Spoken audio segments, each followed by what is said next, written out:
राधे राधे मित्रों, आप सभी का अमृत गगन चैनल पर स्वागत है। मित्रों, आज मैं लेकर आई हूँ शनिदेव भगवान की कथा। मित्रों, शनिदेव भगवान की कथा को पूर्ण निष्ठा और विश्वास के साथ सुनने से हर मनोकामना पूरी होती है।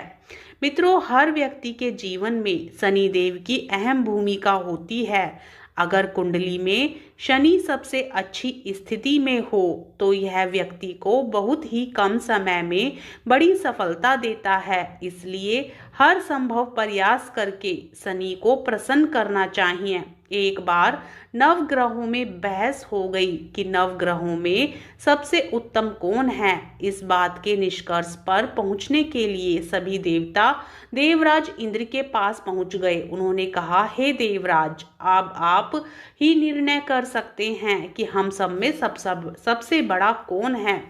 देवताओं द्वारा पूछे गए सवाल से देवराज इंद्र उलझन में पड़ गए। इंद्र देव ने कहा कि मैं इस प्रश्न का उत्तर नहीं दे सकता, मैं असमर्थ हूँ। इस सवाल का जवाब पाने के लिए वो सभी पृथ्वी लोक में उज्जैनी नगरी के राजा विक्रमादित्य के पास गए।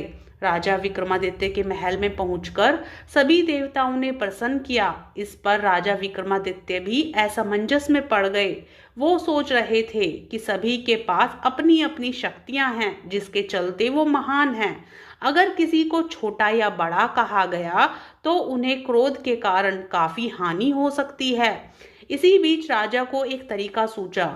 उन्होंने 9 तरह की धातु बनवाई जिसमें स्वर्ण, कांसा, सीसा, रांगा, जस्ता, अभ्रक व लोहे शामिल थे। राजा ने सभी धातुओं को एक एक आसन के पीछे रख दिया।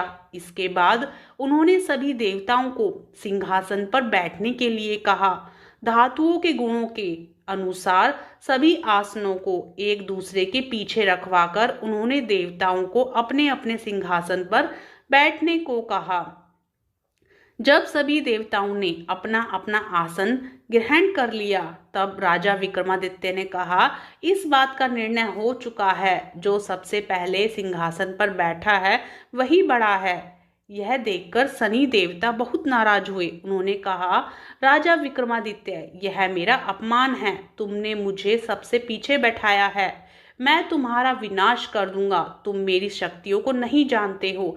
शनि ने कहा, एक राशि पर सूर्य 1 महीने, चंद्रमा 2.25 महीने, मंगल 1.5 महीने, बुध और शुक्र 1 महीने, बृहस्पति 13 महीने रहते हैं, लेकिन मैं किसी भी राशि पर 7.5 वर्ष रहता हूँ। मैंने अपने प्रकोप से बड़े बड़े देवताओं को पीड़ित किया है।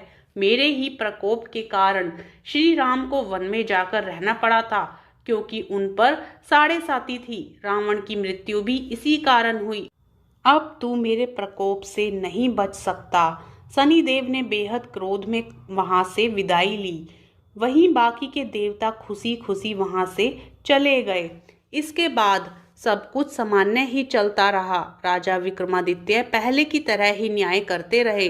दिन ऐसे ही बीतते रहे, लेकिन शनिदेव अपना अपमान नहीं भूले। एक दिन राजा की परीक्षा लेने शनिदेव घोड़े के व्यापारी के रूप में राज्य पहुंचे। जब राजा विक्रमादित्य को इस बात का पता चला तो उन्होंने अपने अश्वपाल को कुछ घोड़े खरीदने के लिए भेजा। अश्वपाल लौट आया और राजा को बताया कि घोड़े बेहद ही कीमती हैं। राजा ने खुद जाकर एक सुंदर और शक्तिशाली घोड़ा पसंद किया और उसकी चाल देखने के लिए घोड़े पर सवार हो गए। जैसे ही राजा विक्रमादित्य घोड़े पर बैठे वैसे ही घोड़ा बिजली की रफ्तार से दौड़ पड़ा।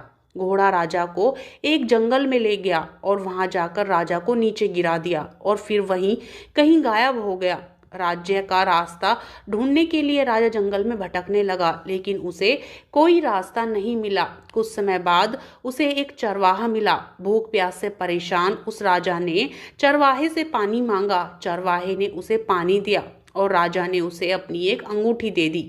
रास्ता पूछकर राजा जंगल से निकल गया और पास में ही मौजूद एक नगर में पहुंच गया। एक सेठ की दुकान पर राजा ने आराम के लिए वहां रुका। वहां सेठ से बातचीत करते हुए उसने बताया कि वह उज्जैनी नगरी से आया है। राजा कुछ देर तक उस दुकान पर बैठा रहा। जितनी देर वो वहां बैठा, सेठ जी की काफी बिक्री हो गई।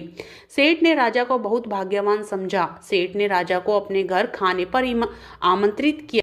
सेठ के घर में एक खूंटी पर सोने का हार लटका था। उसी कमरे में वो राजा को छोड़कर बाहर चला गया। कुछ समय बाद खूंटी उस सोने के हार को निगल गई। सेठ ने विक्रमादित्य से वापस आकर पूछा कि उसका हार कहाँ है। तब राजा ने उसे हार गायब होने की बात बताई। सेठ ने क्रोधित होकर विक्रमादित्य के हाथ पैर कटवाने के आदेश दे दिए। राजा विक्रमादित्य के हाथ पांव काटकर उसे नगर की सड़क पर छोड़ दिया गया। फिर कुछ समय बाद विक्रमादित्य को एक तेली अपने साथ ले गया। तेली ने उसे अपने कोलू पर बैठा दिया। वह पूरा दिन बैलों को आवाज देकर हाँकता था। विक्रमादित्य का जीवन इसी तरह यापन होता रहा। उस पर शनि की 7.5 थी, जिसके खत्म होने पर वर्षा ऋतु शुरू हुई। एक दिन राजा मेघ मल्हार गा रहा था। उसी समय उस नगर के राजा की बेटी राजकुमारी मोहिनी ने उसकी आवाज सुनी। उसे आवाज बेहद पसंद आई। मोहिनी ने अपनी दासी को भेजकर गाने वाले को बुलाने को कहा। तब दासी लौटी तो उसने अपने राजा के बारे में मोहिनी को सब बताया। लेकिन राजकुमारी उसके मेघ मल्हार पर मोहित हो चुकी थी। अपंग होने के बाद भी वह राजा से विवाह करने के लिए मान गई।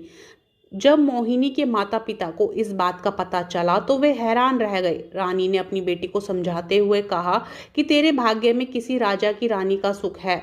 तू इस अपंग से क्यों विवाह करना चाहती है? लेकिन समझाने के बावजूद भी राजकुमारी अड़ी रही। जिद को पूरा कराने के लिए राजकुमारी ने भोजन छोड़ दिया। अपनी बेटी की खुशी के लिए राजा रानी अपंग विक्रमादित्य से मोहिनी का विवाह कराने के लिए तैयार हो गए। दोनों का विवाह हुआ और वो तेली के घर में रहने लगे। उसी दिन विक्रमादित्य के सपने में शनिदेव भगवान आए। उन्होंने कहा कि देखा तूने मेरा प्रकोप। राजा ने शनिदेव से उसे क्षमा करने को कहा। उन्होंने कहा कि जितना दुख आपने मुझे दिया है उतना किसी और को मत देना।